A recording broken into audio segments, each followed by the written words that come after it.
I'm talking to my old friend Andrew Minigan right now. He grew up in Belleville, Ontario, knew him through the Punkfest scene, and we're just talking about punk rock life. He's out in Prince Rupert, BC. And welcome to my YouTube channel tonight, Andrew. And they're in the oven right now doing their thing. And I got some broccoli here. It's just steaming. Man, It's just done steaming. And you're eating pretty good. this is my messy as fuck kitchen. My punk rock art deco kitchen. Give everybody a little look at that shit. Anyway, I can tell that I can tell you that you've been single a lot longer than me because you're eating well. Well, I mean, I'm still at the fucking early stages of eating like shit and just trying to eat. Right now my dish situation is horrible because I fucking blew my thumb off. I'll give you guys a fucking look at my thumb here. Yeah, so what happened was I was doing some stoner redneck science in my workshop, and I blew up one of those fucking Hilti Ramset nail fucking charges in my bench vise, and a little piece of it fucking ricocheted off my bench vise and flew into my thumb, and anyway, it stayed in there for 6 days, and it was a not good time. But for 3 or 4 of those days, I just thought I'd gotten hit by something and it was all bruised, but then I touched a magnet and it was holy fuck, there's a piece of metal in and which I should have known because on the ceiling above my bench vise there's this fucking blood splatter. It's anyway, so I ended up having 2 fucking surgeries. The first surgery, they're oh, we can't get it out, you have to drive to Kitimat. So I ended up having to drive to Kitimat 3 days later. Yeah, I ended up getting the fucking thing taken out of my thumb, and they gave me it in this little fucking urine sample jar. Little piss jar. And what I found out during the science experiment was it's probably good to use those things for driving nails instead of just blowing up in your bench vise for shits and giggles. That chunk of metal could have gone anywhere, man. You get it handed back to you in a piss vial, and you're could have gone into my fucking. Thank goodness that didn't go. Could have gone into my urethra. Like those little fish. Oh, dude. That's maybe a legend. I think that may have happened once in history, and the fish and the human were probably both drunk and didn't know what the fuck was going on. It was just so awful that no one's ever going to get over it, right? It just fucking ended up getting passed down in history as that's what these little fish do. And if the fish could talk, they'd be no, that's not how it happened at all. Well, it's the projection of the Tyrannosaurus or the bear, right? Every time you see them on the screen, they're roaring. And if there's if there's a river, it's going over a waterfall, right? And yet, I'm eating a sumptuously marinated tiny descendant of a Tyrannosaurus this evening. Garlic in their roast. Here, see it? There it is right there. Oh, man. To the chicken breasts. Joey, it's good to see you. You too. Cook everything on low so you can hide from lawyers in the back room without burning your food. Slow and low, dude. Then you let the flavors meld and. That was always Spider's way, right? You'd be so fucking hungry and you'd be sitting there for 5 hours while he's cooking a hot dog on half of one, just super low. Spider knew how to fucking do that shit. No, I'm that guy. I don't think I ever was fortunate enough to be at Spider's for a meal. No, there was a lot of waiting. I ate with Spider many times, right? And so often it was just a lesson in extreme patience. So I'm talking to my old friend Andrew Minigan right now. Where are you? Are you in Prince Rupert right now? I'm in Prince Rupert right now. Excellent. I'm never sure where in the world you exactly are. And Andrew's an old friend of mine through the Punkfest community where I grew up. A bit of consulting for that museum. but they're actually closed. It's the North Pacific Cannery Museum in Port Edward, BC. It's apparently Canada's largest historic site in terms of the amount of buildings and preserved things, but they're it's in a very remote location, and it's difficult to get enough flow of visitors to make the place sustainable. At least that's what they've been dealing with in recent years. When I was the curator of it, we had cruise ships coming in to Prince Rupert, so it was a lot easier to keep it going. Helping some friends of mine who are who own this, actually the abandoned cannery village down the road from North Pacific, which is like a B&B / boat shop now. So I help in the B&B and the boat shop, mainly the boat shop. But when in the busy part of the season, when they're getting the B&B ready, I help, you know, get the cabins ready for that shit. But yeah, I encourage anybody in who's passing through Prince Rupert to check out North Pacific Cannery, even though it's closed for the 2021 season. How many buildings are at that site? We have 140 here in Barkerville. Yeah. See, Barkerville to me seems like it should be designated a bigger historic site. Maybe the board of North Pacific bullshitted me a little bit in saying North Pacific was the biggest historic site in Canada, because they were like, okay, you're going to be curating the largest historic site in Canada, and we're giving you a season pass to the local ski hill. So I think they were just trying to like butter me up maybe, but still, it's a really, really impressive site, and it's beautiful and it should be preserved. Well, the buildings might be quite large too because they're canneries, so it may be different kind of scale than say Barkerville, right? Which is many buildings but small ones. Some of the buildings at North Pacific are huge. Some are tiny. A lot of them, but most of them are built on piles sunk into the tidal estuary of the Skeena River. So the land side slopes up very abruptly into this cliff that's prone to landslides. So it's really the worst possible place for a historic building. Its time is limited no matter what you do. Yeah, like all this week I've been driving out past it to go to Cassiar to help Mark and Justine out, and the cliffside, like there's all these new little creeks and rivers coming down and fallen trees and stuff. Like it's this dynamically changing cliffside with the road that shouldn't be there. And every day that I go out there, I'm, I won't be surprised if I go around a curve and the entire road will just be obliterated by a landslide. Yeah, hopefully the landslide won't happen while I'm driving. There's always those people whose timing are just so unfortunate. Like, about the Hope slide, the Johnson slide, and I think it was 1963. Yeah, and the Frank slide too. Like, yeah. Yeah. But with that Hope slide though was this one car came out of it and there was two behind him, and then he noticed that their lights weren't there anymore or something to that effect, right? And then what happened to them, and then later on that's fucking just nuts, dude. You just miss it. You're a kilometer ahead of it. You keep catching these lights in your rearview mirror. They're back there, but suddenly they're not back there no more.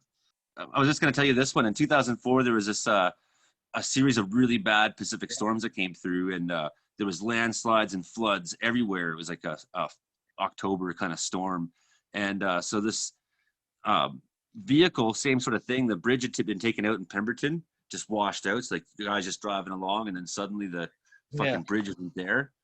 So they never found the one vehicle for 2 years, because they knew that two went over. And then finally 2 years later, they found it. And when they found the vehicle, it happened to be one that had been reported stolen. So this guy stole a vehicle and went for a joyride. And then in the middle of the night, the bridge just wasn't there. And the Skeena's eaten a couple people I know. My friend / one-time lover, Ashley, rest in peace, Ashley, got in the car with a drunk driver one night. They went to Terrace, fucking getting munchies or some shit, and anyway, ended up in the Skeena, and the guy who survived said she was driving, and of course, like, I couldn't find the car, so he got off. But my homeboy kicked his face in a couple of years later at the casino on some unrelated shit. So like, I felt good to see that. But yeah, So, we live in a fucking rugged ass, dangerous part of the world. Yeah, we had some pretty wild weather here today. Yeah. Blasting wind and thunderstorms nearby. See the Jenna Memorial. Tell me about that. Seeing everybody. I couldn't really even handle being in the big group with everyone. I ended up in a small one talking to Miles and Jay and, you know, Tola a few times. And there's just so many drunk people talking. I was just like,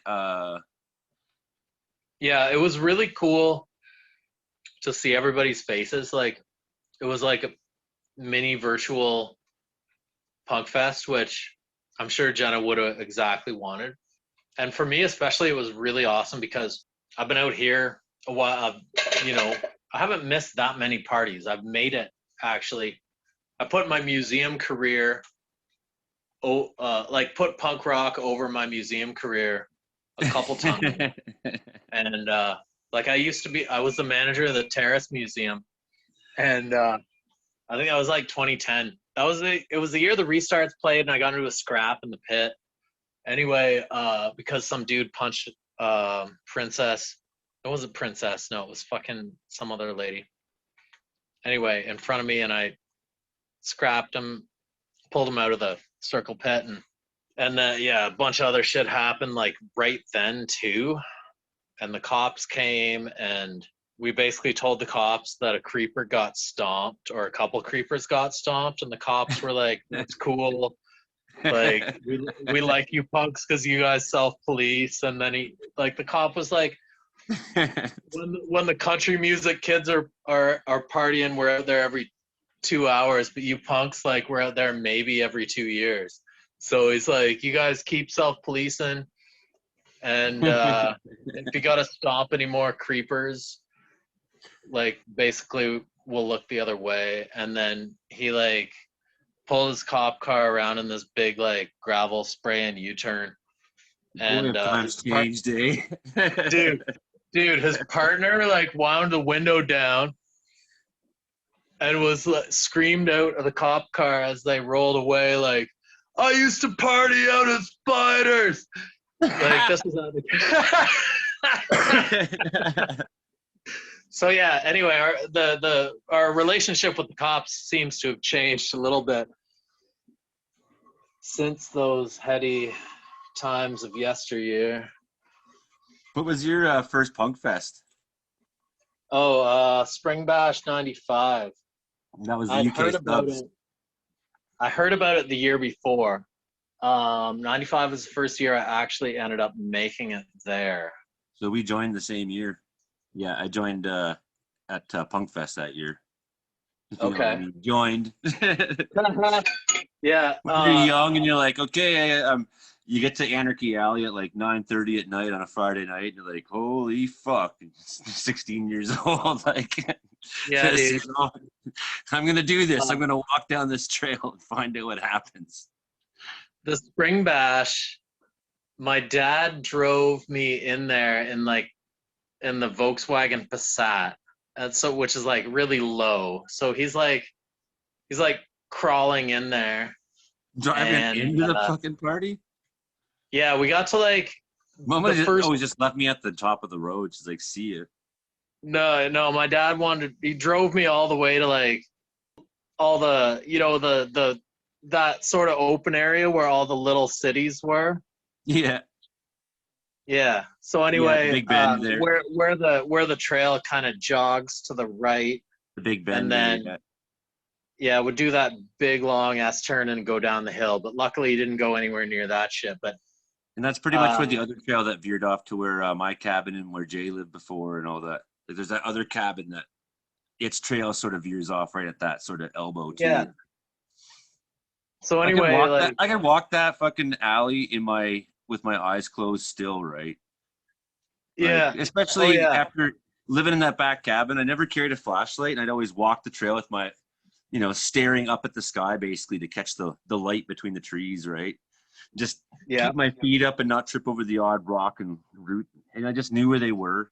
And then you would meet shadowy figures walking along the trail too, and after a few parties you could actually, I remember being able to like tell who people were just by like the way they were walking and the way their shadow, like the sounds of them walking through the down the trail. It's really fucking weird.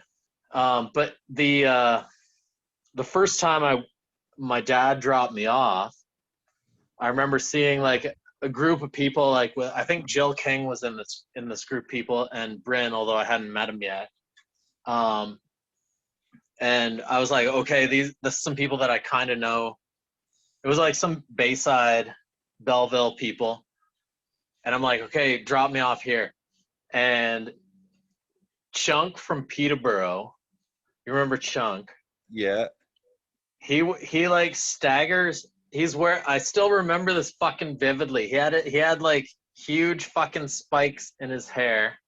Sean Palmer fucking like insect snowboard glasses on, and like OG Loke type 90s fucking shades, and a dog collar with like fluorescent orange huge spikes on it. And he just like, and he had like like PCP fucking foam and out of the corner of his mouth a little bit, and like he's just like, he like says hello to my dad. He's just like, hey. And then he's like, I really like your hat. And then he like reaches into my dad's car and like tries to like touch his like baseball cap. And my dad like just like says to me, I can't believe I'm leaving you here.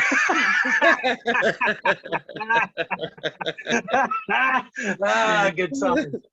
I remember just walking down the alley, and of course it was full July Punkfest Friday night, right? I showed up and it was already dark when I showed up, so I didn't really have an idea of what was really going on around me. Like, you know what I mean? Yeah. Making my way down this mysterious trail to who knows where, and hoping to see somebody I know somewhere. That Friday night was epic, because that was the Friday night of the big thunderstorm in which the tornadoes hit nearby. Okay. Was that was 1995? Was that was 95 summer? Yeah, Friday night. My first night. Because someone gave me acid. Chris Waits gave me acid or something like that, right away. So I was just like, I didn't make it to that party. I was like, because just whack. Oh, you missed it. Taught me. I missed it because my parents found the weed plants that I was starting in a corner of my room, and they grounded me. That sucks. So yeah, this thunderstorm came out that night, and it was one of those ones, like, those thunderstorms you just don't really forget because they're just like extra intense and crazy.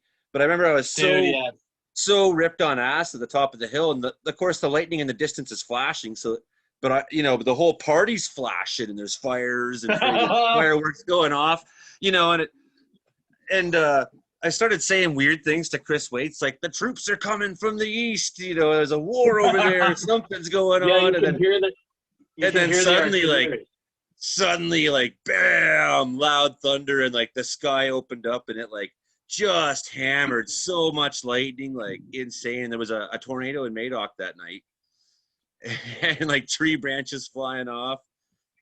I was just sitting there soaking in the rain, like 16 years old, high on acid, like. The party was like over. Everyone was like taking cover. It was a violent fucking storm.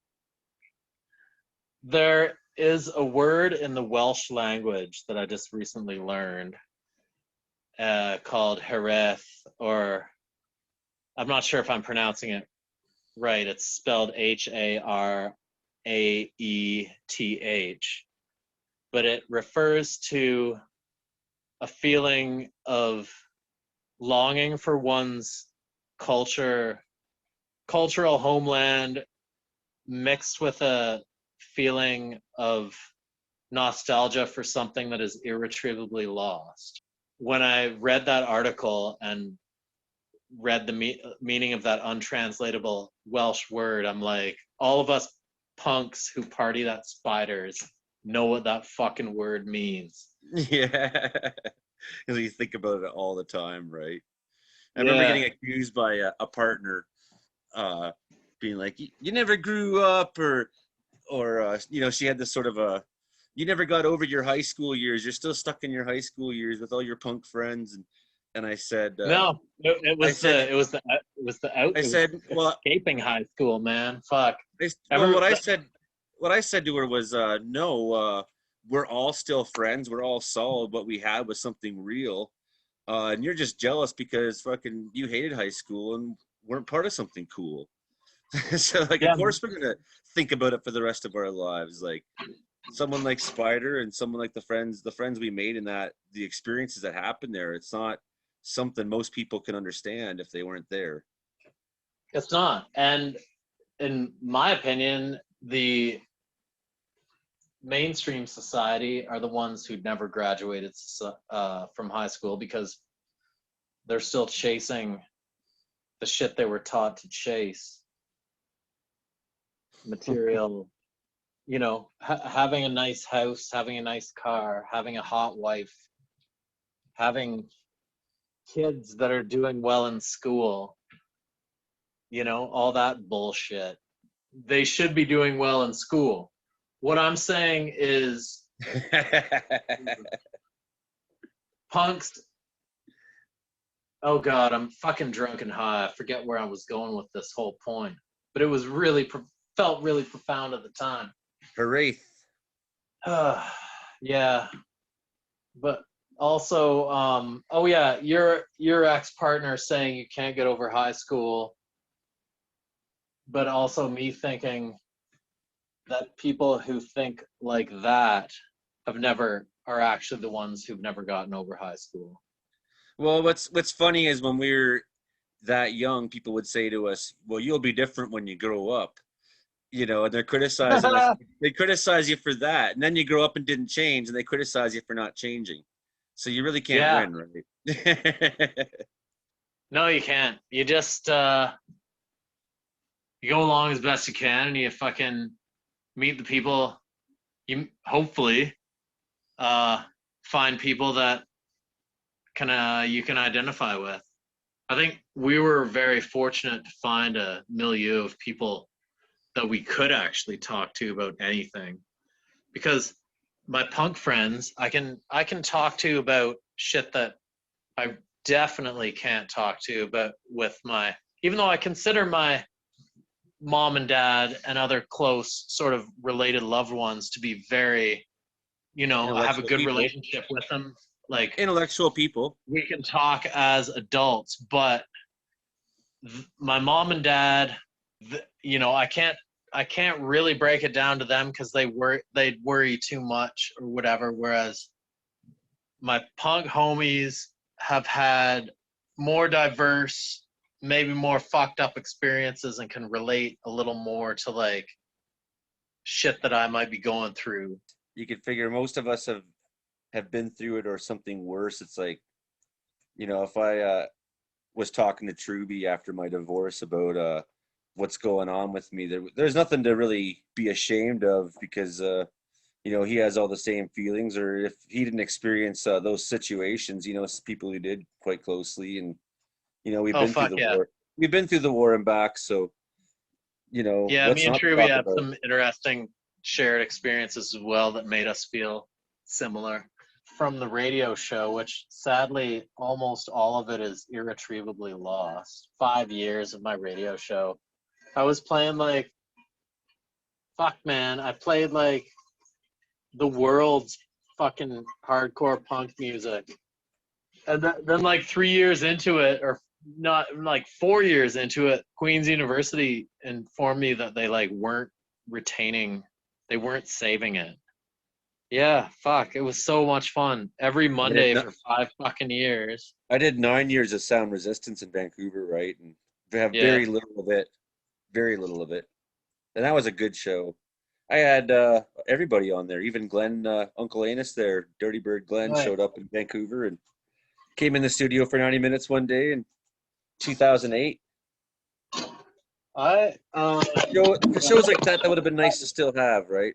But it was more of like a formulaic kind of like rock and roll interview. Whereas, because Joey Shithead's he's got more of a public rock and roll persona. Yeah. You know what I mean? Whereas when I interviewed Murray from Dayglows, we kind of knew each other from like, I don't know, being drunk at Spiders together and me bumming a smoke off him at the Napalm Death concert in Peterborough. And, you know, like I actually knew the guy. So like, even though he wasn't in the studio, it was a way better interview. And we talked for like, we just shot the shit for like over an hour and a half. And the station manager was like making the throat cutting gestures in the fucking window. And I'm like, nah, I'm talking to my homeboy. And they ended up cutting most of the interview because Trump had just got elected, and Murray was like bringing up all this like all these conspiracy theories and shit that like, you know, weren't kosher for a university radio station, I guess. Anyway, I can't remember exactly what he was talking about, but how's living in Wells? That must be super cool. Dude, I'm gonna like roll up on you in like a month with like my RC rock crawlers, and like we're gonna shoot some guns and fucking rip some RC rock crawlers on local terrain. It's gonna be killer. I gotta show you There'll probably be a lot of snow here still then. So a month from now is still easily big snow. That's cool. Because but COVID, it should be hard surface by then, so your RC's probably can drive on top it pretty good. Nice. COVID has essentially abolished punk rock as we know it, at least the, you know, physical sweaty form that we grew up enjoying. So in the COVID times, I've decided to, I guess, like channel my punk rock energies into a weird tinkering hobby, which you can see here. These are my 1 in 10 scale RC 4x4s / rock crawlers. They're super fucking. I like that guy. Which one? The orange one at the end there. Oh yeah, that's the International Scout here. He's kind of baller. Although, yeah, shouts out to the Belleville RC crawlers. Good times this summer. Yeah, fucking yeah, it's a fun hobby. You build little 4x4s and then rip them on trails and or wherever the fuck you want, and break them and modify them, and it's just like a real 4x4. You break them and you modify them, you take them out again, you fucking break them again. Except a lot cheaper. Way cheaper. It's like they're 1 in 10 scale, so it's like theoretically 1/10 the price, but it's probably less than that, really. See, what I would end up doing is getting in my 4x4 and driving the RC car out to the logging cut block somewhere. Well, we could totally do that and make a video of it. Yeah, well, we made it through the fucking shitty month. Barely. The really shitty month, anyway. Cost me almost everything I was working towards in my life. God damn. That's all. Still got my kids at home though, so that's, you know, this total life disaster isn't as bad as the last one. I'm gonna put you on my spice rack here. Is my light fucking you up or what? That's way better. Yeah, no, I great people fall. I hear you. Great people fall into your path, and you can't find a reason not to keep going with them till you realize, you and them get drunk and make a baby, and then it's like, well, we're both pretty fucking cool, but guess we better raise this fucking thing. Turns out for a while you're not cool, and then years later you forgive each other. You're still cool. Then years later, you forgive each other and you start being cool again. Yeah, I would hope so. But, yeah, there's a lot of peace in my life in that department, at least. And, the kids are kind of the meaning of life in some ways. I mean, if you have them, at least. If you don't have them, then maybe not. But there's not a lot of meaning to human existence except for family, right? Well, And to yes continue and no. on somehow our species. I don't know. I want to think that even though I may never procreate, I may still be a useful Contribute to being. humanity. Yeah. There's more ways to do it than just making more of them. Sometimes I wish we just all stop breeding and then the human race just slowly allow ourselves to go extinct. That would be the most enlightened thing we could do. Or transfer our consciousness to like machine form so we're no longer wrecking the world. Well, it would be like a voluntary thing. It wouldn't be like the machines tricking humanity like we did in the Matrix. Although who knows how that, maybe it would happen just organically with the internet and gaming and shit like that.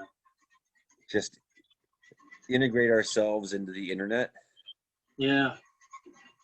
Like the virtual worlds become more interesting and fulfilling than the flesh and blood worlds, which, I mean, I have like crazy dreams, which I can barely remember, but frequently I wake up in the morning and I'm just like, that is a way cooler world than this one, whatever I just woke up from. Yeah. You know what I mean? Yeah, I can fly in my dreams, man. Yeah, or at least,